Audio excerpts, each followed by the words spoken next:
Welcome back to the channel Knives Sports Adventures. Today we are talking about a knife that has a ton of hype surrounding it. This is the Microtech MSI. Microtech has released a lot of these to YouTubers, to social media people. They haven't actually gotten a lot of them even to their dealers yet. So there's a lot of hype around this knife. I have found this knife to be a good knife in a lot of areas, with one notable exception, kind of one problematic exception in every area about it. So let's talk about the good stuff about this knife, and then we'll talk about the exceptions that kind of spoil a little bit of this knife for me. I love a Sheepsfoot blade, so that goes in the good category. I love the thick blade stock. This is definitely made for significant use. This is not a lightweight EDC kind of knife. This is a EDC to hard use kind of knife. It is easy to open and close multiple ways. It's a fantastic fidget knife. You've got the axis flick, you've got the thumb flick, right? It's easy to spidey flick or finger flick. It's just, you know, a very fidgetable knife. They've done a good job on the ergonomics if you have large hands. That's important to note. They have done a T20 in this pivot bolt, which is excellent. Somebody has finally done a pivot bolt that you can get at any hardware store. The rest of these are all T8s, which makes them a lot sturdier, but that is standout. I love that they have done that. Handle shape is very good for multiple grips. You can choke up on it like this, you can choke down on it like this, you can hold it, you know, from the back this way. Lots of grips are very comfortable on this. They've done a good job of making that a pretty universal handle. The lock design obviously is a big one in the news for knives. They have done their traditional Microtech X, which I'm not a huge fan of, but it is a RAM-LOK. It's kind of a variation on the Axis lock design. Very secure, compensates for wear very well. I love that they have done this, which is put a large piece of metal in the back there, because when you're gripping the knife tightly and pushing on it to cut something hard, that metal fills in between the gap in the handles on the back and makes the knife much more comfortable, because your hand doesn't squish down into the gap and get pinched like it does on most knives. That is a fantastic little bit of design, in addition to being a very secure lock. The one big problematic exception with the ergonomics and functionality of this knife, as far as using it, is this finger choil, right? I often say the first rule of knife making is don't confuse the blade with the handle, right? Blade should be sharp and slicey, handle should be smooth and comfortable. Don't confuse the two.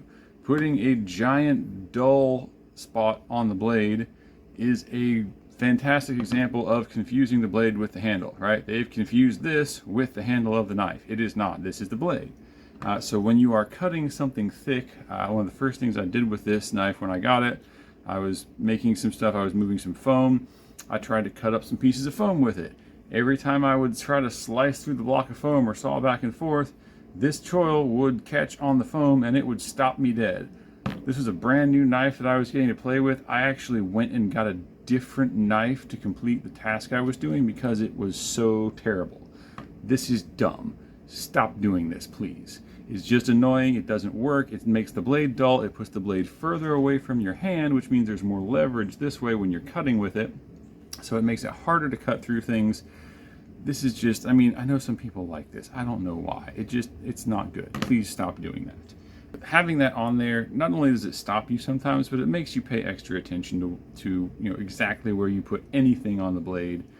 It's not so bad when you're cutting rope, because this is relatively shallow, so the rope will slip up off of there and hit back onto the sharp part of the blade without catching. So it's not dangerous when you're cutting rope, but it's very annoying, and it really reduces the functionality of the knife and makes it harder to use.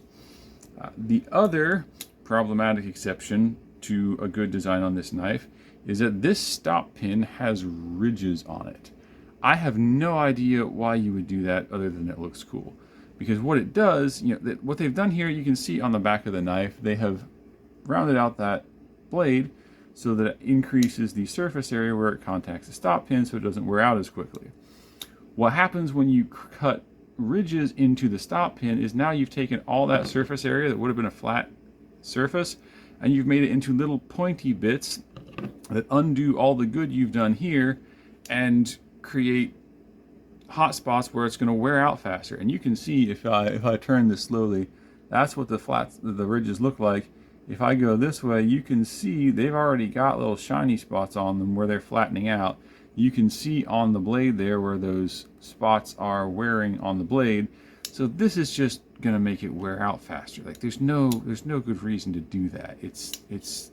I have no idea why they would even do that. So that is the other problematic exception to this being a great designed knife. You know, the liners are plenty sturdy enough. They come down to this bolt.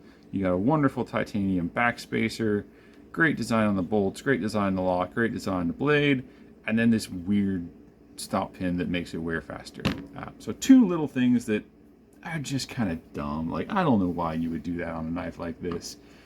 But otherwise, the functionality of the knife, the way it fits in the hand, the smoothness of the operation, you know, the kind of cool machining on the lock is all what you would expect from a $400 knife or from Microtech.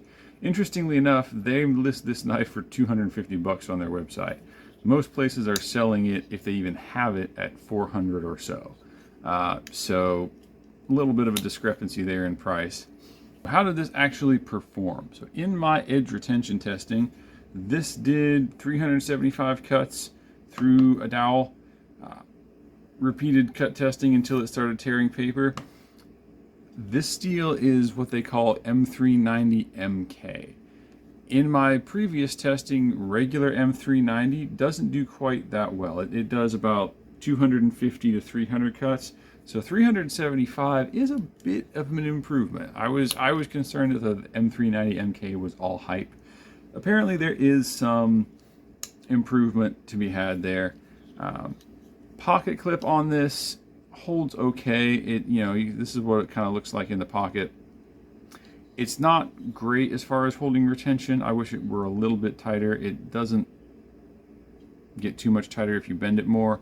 There's a special disassembly there that I'll show you on this too. But it's okay, like most Microtech pocket clips, okay, but not exceptional. Believe it or not, I really do like this knife. I know I spent a lot of time kind of trashing it. I really do like this. I think I'm going to keep it. I'm probably going to sharpen that choil. The two things of this knife that are irritating that I can't, that can or can't live with, right? The stop pin is annoying. I can live with that. I'm sure that they will probably warranty that when it wears out. The dull spot on the choil there, I can't live with that. That just reduces the functionality of the knife so much that I'm probably going to go ahead and sharpen this. I know that's probably not something that most people are willing to do on a knife that's expensive, but I like it well enough that I want to keep it, and that's the only way that I'm actually going to be able to keep it and use it is if I go ahead and sharpen that, because otherwise it's too annoying. One thing to note on this, if you have small hands, when I, with my extra large size hands, go to unlock this knife, I can grab the pocket of the X right there, I can brace this against my hand, and then I pull back and it just closes, or it unlocks. My wife's hands are smaller. Her hands are not large enough to get from here to here and get her finger on the X. So when she does it, she has to put her hand down here on the knife, which causes her to have to pull really hard right on the sharp part of the X right here. And that makes it very uncomfortable for her to unlock this knife. So if you have small hands, this is probably not a knife for you. It's a big knife anyway. It's kind of heavy. It's over 5 ounces. So it's not like a carry in your dress slacks kind of knife. This is a carry in your work pants, work hard, and look decently good while you're doing it kind of knife. I think that this knife should have been Magna Cut, right? You got a brand new knife, you got all kinds of hype about it, you're gonna develop a new steel for it. Why wouldn't you just make it Magna Cut? So what are my conclusions about this knife? My conclusions are this is a good knife, but not necessarily an exceptional knife.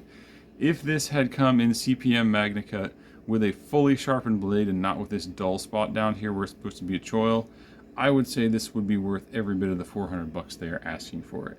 Given that it is a updated but still version of M390, and given that it does have this dull spot down here and the weird stop pin, I would say if you can get a good deal on this, like I can, it's definitely worth having. It's definitely a highly functional, smooth, well-made knife, but it's a bit steep for, an older steel like M390 and a big dull spot on the blade.